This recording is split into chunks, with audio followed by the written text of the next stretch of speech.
Mullumbimby, New South Wales, 1939. Frederick Slater, the president of the Australian Archaeology Society, was dispatched to investigate the discovery of a complex Aboriginal arrangement consisting of 188 standing stones.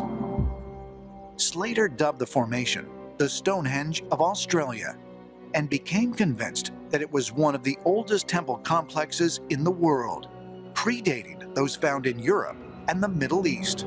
Original Stonehenge would really alter the way we think of the Aboriginals and the sophistication of their society, where they had astronomical and archaeoastronomical structures that helped them monitor the heavens, much as standing stones in Europe would have done.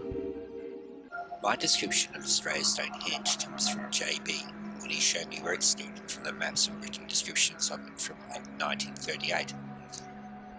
The central section sat on a projecting bowl-shaped plateau on a hillside. It consisted of an approximately 280 metre long curved trail of stones.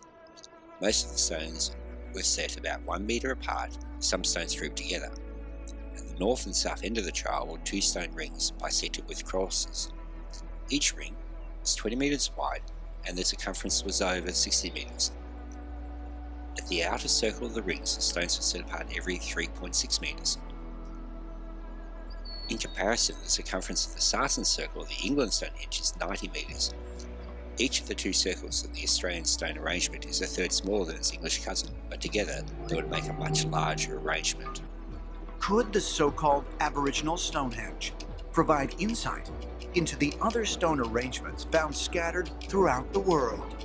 They're 10,000 or more years older than the Stonehenge in England. They're 20 or 30,000 years older than the pyramids of Egypt.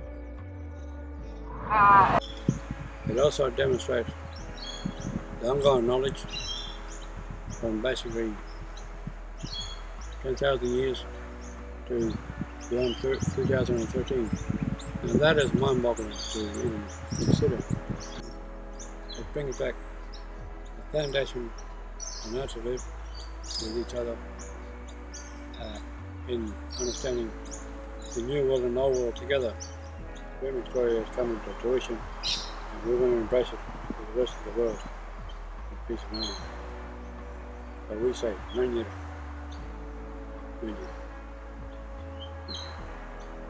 Origin, back. In Australia's Stonehenge, the main grouping of stones and the central feature of the snake path was the site of the actual coral ring. The 2 rings and joining trail were made up of about 188 stone obelisks. Some were as small as 30 centimetres and could easily be carried. Others were 10 metres tall and weighed more than 14 tonnes each. Together the stones, just in this section, weighed about 5,000 tonnes and were perched on a plateau shaped into flatness by 40,000 tonnes of soil. But we invented when we did our communication circle, we called it the stone arrangements. Those stone arrangements had a cross in the middle of it. That's our sign for the creator. Some of them walk for 2 to 3 years to get here. Yeah. For ceremony. All song lines lead here. Yeah, some of our stone arrangements were road maps too, and it would tell you the story written similar to Shakespeare about the country and the land and the people. But a lot of those were destroyed by sand miners. They came in and destroyed a lot of our sacred talking stone. We have a Stonehenge as well up at Mullumbimby. The Stonehenge at Mullumbimby is older than Stonehenge. Wow. And those stones actually talk, and they're in a certain position to tell a story. It was a meeting place of ceremony. It's an educational place as well.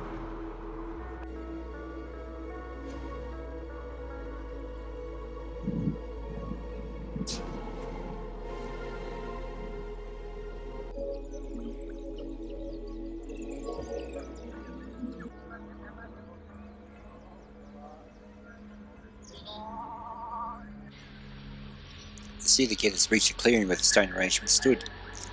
Original elders were holding ceremony here. The timbermen's response was a show of force and they chased off the otters. Only managed to change a few of the stones around, trying to hide their ceremony and sacredness before disappearing into the remaining forest. The first landing at Circular Quay are reenacted at Palm Cove. Before Captain Phillip lands, Lieutenant Ball takes a boatload of Marines ashore to keep the natives in check. In the face of menacing savages, the white men advance up the shore of the new land. The flag of England is hoisted again where it first flew in Australia, this time watched by thousands of Australian-born citizens of the Empire. The Aborigines taking part in this reenactment were press-ganged into playing roles. They were brought to Sydney and held overnight in a police compound next to dog kennels, and they were warned that if they didn't cooperate, their food rations would be stopped. When Captain Cook landed here in Botany Bay, he was under orders not to raise the Union Jack without the consent of the inhabitants of Australia. But Cook and Captain Arthur Phillip, who followed with the first fleet of convicts, both disobeyed these instructions. And what followed was one of the darkest and least known periods in the history of Britain's empire. The British declared Australia an empty land, in spite of the fact that there were tribes with a total population of at least 300,000, perhaps as many as 1 million. No one knew exactly, because the first Australians were not counted as human beings. In fact, they were hunted along with kangaroos and almost wiped out. In New South Wales, by 1845, the tribe who had watched Captain Cook sail here into Botany Bay was reduced to 3 women and a man.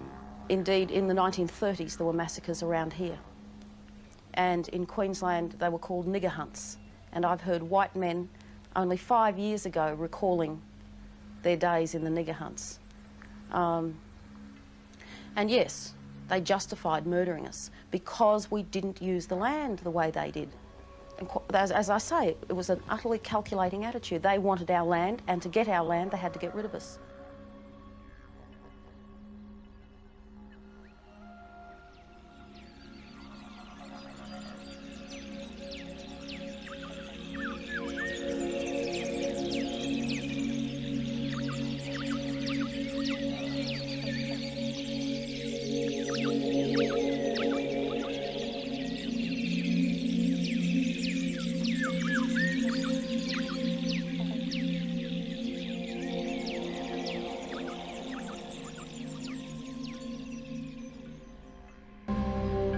Frederick Slater found that the site he was investigating was part of a larger, much larger site, and fitted in very closely with Aboriginal sacred lore, myths and legends.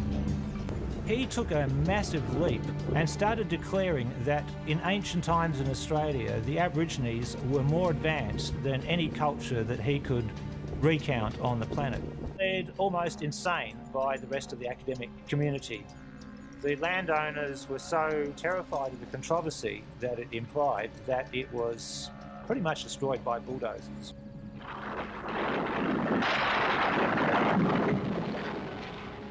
On the north coast of New South Wales, a series of man-made breakwaters are being built to protect fishing fleets.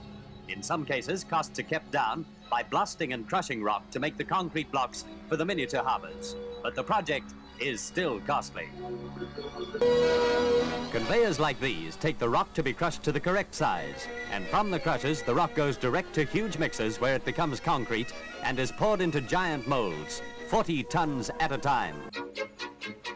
The harbour works at Brunswick Heads, the most recently completed breakwater, cost almost £250,000 and took 2 years to build. So concrete blocks are taken from the barges onto rail cars and then literally dumped into the sea.